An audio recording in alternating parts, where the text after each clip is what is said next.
वज़ीर-ए-आज़म शहबाज शरीफ ने कल अपने खिताब में कहा कि उनकी हुकूमत 14 अगस्त को ख़त्म हो जाएगी। अगर उनका नुक्ता नज़र देखें तो लगता है कि वो टर्म मुकम्मल यानी कि 12 अगस्त को हो जाएगी, तो 14 को वो समझते हैं कि हुकूमत जाएगी। यानी कि उनकी कोशिश है कि इंतखाबात 60 दिनों में हों। अब हुकूमत के दो अहम सतून जो हैं, यहाँ मुझे उनकी सोच में एक तफरीक दिखाई दे रही है।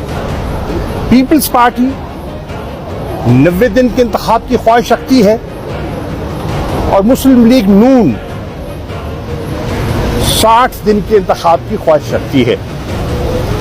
और मौलाना फजल रहमान जो कि पीडीएम के सरबराह हैं, वो आज भी कह रही हैं कि दुबई के मामलात पर उन्हें एतमाद में नहीं लिया गया।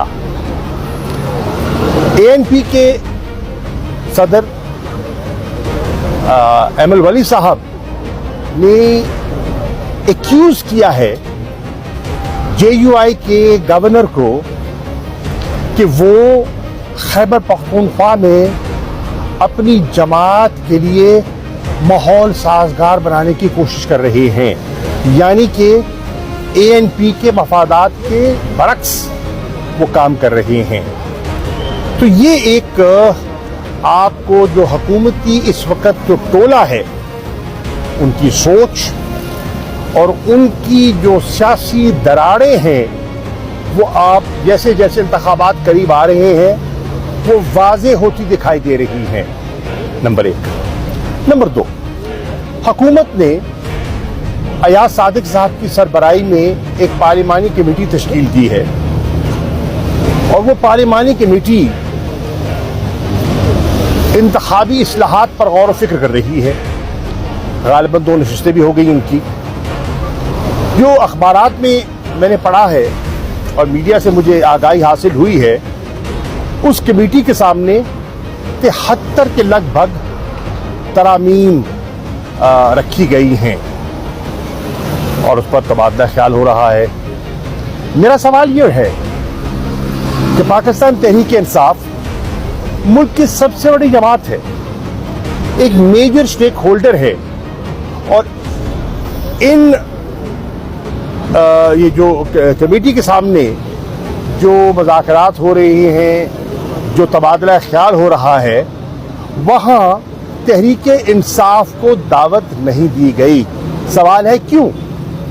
क्या वो स्टेक होल्डर नहीं है? क्या उनकी ओपिनियन दरकार नहीं है?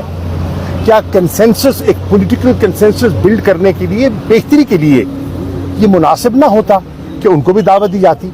चुनाचे मैं अयाज सादिक साहब को, जो कमेटी के सरबराह हैं, हमारे स्पीकर रहे हैं, उनसे दरख्वास्त करूंगा, एंड बज़ाहिर एक फेयर इंसान दिखाई देते हैं, मैं उनसे गुजारिश करूंगा कि अगली नशिस्त में आप तहरीक इंसाफ को नुमाइंदगी दीजिए। अगर हम नेशनल असेंबली में नहीं हैं तो सेनेट में तो मौजूद हैं।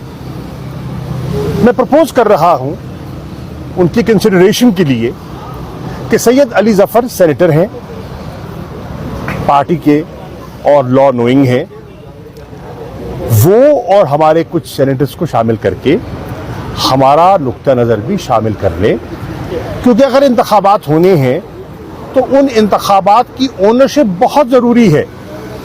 एक लेवल प्लेइंग फील्ड का तासुर होना बहुत ज़रूरी है।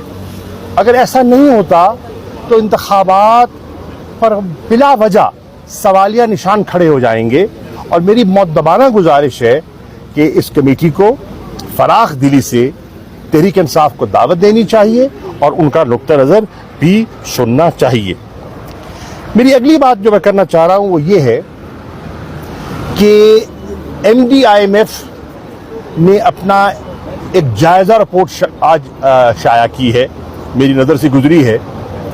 उस जायज़ा रिपोर्ट में उन्होंने स्टैंड बाय एग्रीमेंट के साथ बहुत सी कंडीशनैलिटीज़ का जिक्र किया है कि अगर स्टैंड बाय एग्रीमेंट ने पाया तकमील को पहुंचना है तो आपको ये इस्लाहात करनी होंगी, यानी कि आपको ये इकदामात उठाने होंगे।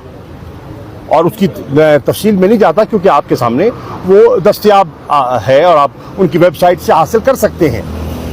لیکن میں کہنے کی جو کوشش کر رہا ہوں وہ یہ ہے کہ اس میں انرجی ریفارمز کا خاص طور پر ذکر کیا گیا ہے کیونکہ سرکولر ڈیٹ جو ہے ہمارا وہ بڑھتا چلا جا رہا ہے, تشویشناک حد تک بڑھ چکا ہے اور لمحہ فکریہ ہے.